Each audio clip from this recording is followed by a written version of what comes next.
अबे बुढ़िया, जाकर अपने मालिक को लेकर आ। बेटा किससे मिलना है आपको? मैं नौकरों के मुंह नहीं लगती, तो उससे जितना बोला है ना तो उतना कर। जाकर अपने मालिक को लेकर आ। बेटा मैं ही हूँ इस घर की मालकिन। क्या कहा तूने कि तू इस घर की मालकिन है? इसका मतलब कि तुषार तेरा बेटा है। अच्छी बात है, मुझे नहीं पता था कि मेरी कंपनी का इतना होनहार एम्प्लॉय उसकी माँ ऐसी दिखती है। अरे आंटी, तुम तो बिल्कुल काम वाली लगती हो, तुम्हें कपड़े पहनने का सेंस नहीं है क्या बिल्कुल भी? खैर छोड़ो, जाओ जाकर अपने बेटे तुषार को लेकर आओ। मुझे एक बहुत इंपॉर्टेंट मीटिंग से बाहर जाना है, तो जाओ जाकर अपने बेटे को लेकर आओ। बेटा ये बात आप तमीज से भी तो बोल सकती हैं ना। तमीज? हो हेलो आंटी, मैं तुम जैसे लोगों से ना तमीज से बात करना पसंद नहीं करती, जिन लोगों को कपड़े तक पहनने का ढंग नहीं है। खैर मुझसे बहस मत करो, जाओ जाकर अपने बेटे को लेकर आओ। आपको पता है मेरे घर में भी ना बहुत सारी मेड्स हैं, और उनको तो कम से कम कपड़े पहनने का भी सेंस है, उनका पूरा ड्रेसिंग कोड है। मैं उन लोगों से भी बात करना पसंद नहीं करती, तो आपने कैसे एक्सपेक्ट कर लिया कि मैं आपसे तमीज से बात करूंगी? देखो मेरा टाइम वेस्ट मत करो, जाकर अपने बेटे को लेकर आओ, मुझे बहुत जरूरी मीटिंग के लिए बाहर निकलना है। देखो, माना कि आप मेरे बेटे की बॉस हो, पर इसका मतलब ये नहीं है कि आप मेरी बेइज्जती करोगी। मेरी बेइज्जती करने का हक आपको किसी ने नहीं दिया। पहली बात तो यह है कि मैं तुम जैसे लोगों से बात करना पसंद नहीं करती, जिन्हें कपड़े पहनने तक का भी सेंस नहीं है। और मैं तुम्हें यहाँ खड़े होकर सफाई तो दूंगी नहीं, तुमसे मैं जितना बोल रही तुम उतना करो। यानी कैसी माँ है तुषार की, इतनी बहस किए जा रही हैं। आंटी आपको पता है मेरे पेरेंट्स का कितना बड़ा बिजनेस है, और मेरी मॉम वो तो बहुत ज्यादा टैलेंटेड है। अरे सोसाइटी की प्रेसिडेंट हैं, आए दिन मेरी मॉम की फोटो ना अखबार में आती रहती है। और आप अपने आप को देखो, आपको अपने आप को देख के शर्म नहीं आती थोड़ी बहुत भी? आपका लुक ना एकदम काम वाली बाई जैसा है। अरे आप थोड़ा पैसा वेस्ट करो, अपना ड्रेसिंग सेंस चेंज करो। आपके बेटे को भी आपको बाहर ले जाने में शर्म आती होगी, क्योंकि आपका हुलिया ही ऐसा है। अच्छा, कहीं मिसेस एंड मिस्टर कपूर की बात तो नहीं कर रही हो आप? जरूर आपने मेरे मॉम डैड के बारे में अखबार में पढ़ा होगा, इसका मतलब कि आप पढ़ी लिखी हो। जी। ओह क्या बात है, आप पढ़ी लिखी भी हो, मुझे तो सोच के हंसी आ रही है। अरे आंटी क्या फायदा इतना पढ़ा लिखा होने का, आपको करना तो ये झाड़ू पोछा ही है। मैम आप ये किस तरीके से बात कर रही है मेरी माँ से?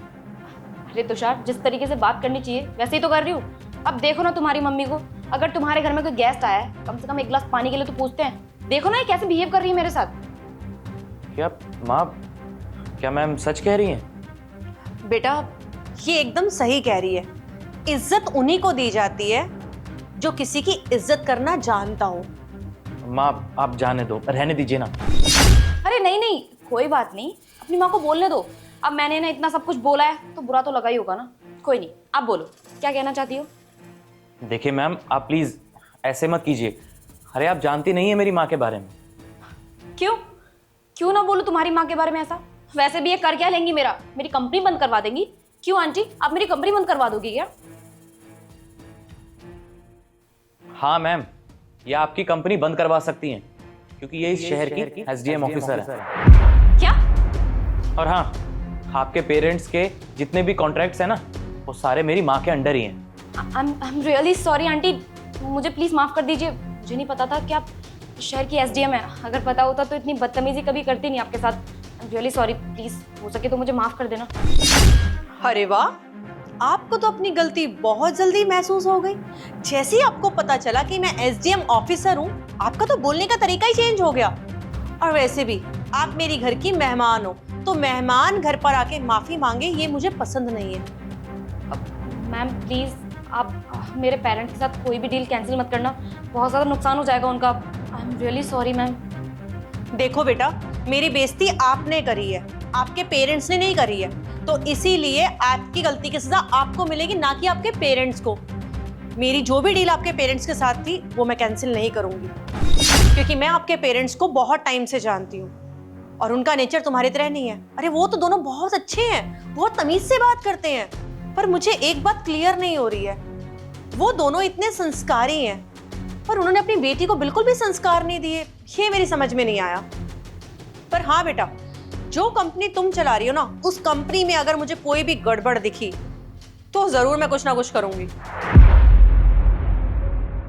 एक बात और कहना चाहती हूँ मैं तुमसे, जो गलती तुमने आज करी है ना, आज के बाद ये गलती दोबारा मत करना।